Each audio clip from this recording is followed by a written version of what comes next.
अमरावती जिल्ह्यात होणाऱ्या विविध चोरीचे तसेच मोटरसायकल चोरीच्या गुन्ह्याचं जिल्ह्याचे पोलीस अधीक्षक श्री विशाल आनंद यांनी पर्दाफाश केला आहे। तर अमरावती ग्रामीणच्या स्थानिक गुन्हे शाखेचा मार्गदर्शन करून जास्तीत जास्त चोरीचे गुन्हे उघडकीस आणण्याचे आदेश त्यांनी दिले आहेत।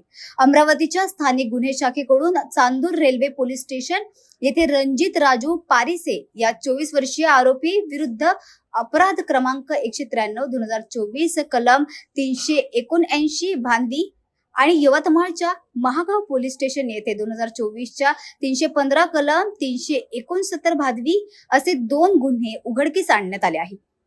सदरची कारवाई पोलीस अधीक्षक माननीय श्री विशाल आनंद, अप्पर पोलीस अधीक्षक माननीय श्री पंकज कुमावत यांचे मार्गदर्शनात स्थानिक गुन्हे शाखेचे पोलीस निरीक्षक श्री किरण वानखडे यांचे नेतृत्वात पोलीस उपनिरीक्षक सागर हटवार, श्रेणी पोलीस उपनिरीक्षक मूलचंद भांबुरकर यांनी केले आहे। कला केंद्रात गेलेल्या हॉटेल चालकावर विनाकारण शिवीगाळ, लाथाबुक्क्यांचा दगडाने हल्ला करून त्याच्या मानेवर लोखंडी रॉडने वार करून गंभीर जखमी केल्याप्रकरणी दोघांवर गुन्हा दाखल करण्यात आला आहे। पोलिसांनी गुन्हा नोंदवण्याचा सुरुवातीला नकार दिला, मात्र या घटनेचा व्हिडिओ व्हायरल झाल्यानंतर पोलिसांना जाग आली आणि 6व्या दिवशी पोलिसांनी गुन्हा दाखल केला। या जामखेड मारहाणीच्या घटनेमुळे जामखेडचे कला केंद्र पुन्हा एकदा चर्चेत आलं आहे। याबाबत जामखेड पोलिसांचे फिर्यादी उजेफ रफिक शेख यांनी केला आहे।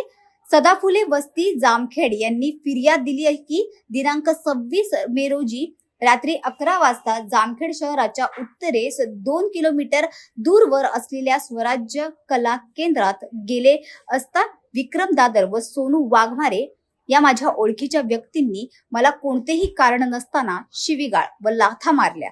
आरोपी सोनू वाघमारे यांनी फिर्यादी उजेफ शेख याला जीवे मारण्याच्या उद्देशाने डोक्यात वार केले, तर दुसरा आरोपी विक्रम दादर याने त्याच्या मानेवर लोखंडी रॉडने वार करून दोघांनी फिर्यादीला जीवे मारण्याच्या उद्देशाने खड्ड्यात फेकून दिले व जखमी केले। गंभीर दुखापत झाल्यानंतर पोलिसांनी कलम 307, 326, 323, 504, 506, 34 अन्वये गुन्हा दाखल केला आहे। जामखेड व मोहा येथील कला केंद्रात वारंवार मारामारीच्या घटना घडत असून जामखेड तालुका हा 4 जिल्ह्यांच्या सीमेवर असल्यानं रात्रभर कला केंद्र सुरूच असल्यानं राज्यभरातून गुंड या कला केंद्रात येत असून पोलीस या घटनेकडे दुर्लक्ष करत आहेत।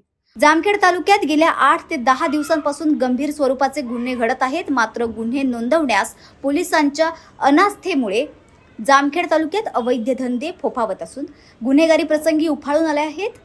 पोलीस आणि गुन्हेगाराचे अर्थपूर्ण नाते असल्याची चर्चा जनतेत सुरू आहे। नांदेड शहरातील मालेगाव रोड येथील शाकुंतल स्कूल ऑफ एक्सलन्स शाळेतर्फे गुणवंत विद्यार्थ्यांचा सत्कार सोहळा संपन्न झाला। या शाळेचा 10वीचा निकाल 100% लागला। त्यात वेदांत भिसे विद्यार्थ्याने 99.20% गुण मिळवून तो सर्वप्रथम आला आहे। सर्वत्र त्याचे कौतुक होत आहे। शाळेतर्फे विद्यार्थ्याच्या भविष्यासाठी शुभेच्छा देखील दिल्या जात आहेत। मी या शाळेत पहिलीपासून आहे। मला या शाळेतून खूप सारे शिकायला भेटलेले आहे। मला या शाळेत खूप साऱ्या शिक्षकांनी मदत केलेली आहे।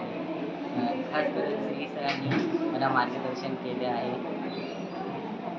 आणि मला या शाळेतून प्रगत बनावी घेण्यासाठी सर्व शिक्षकांनी प्रेरणा दिलेली आहे।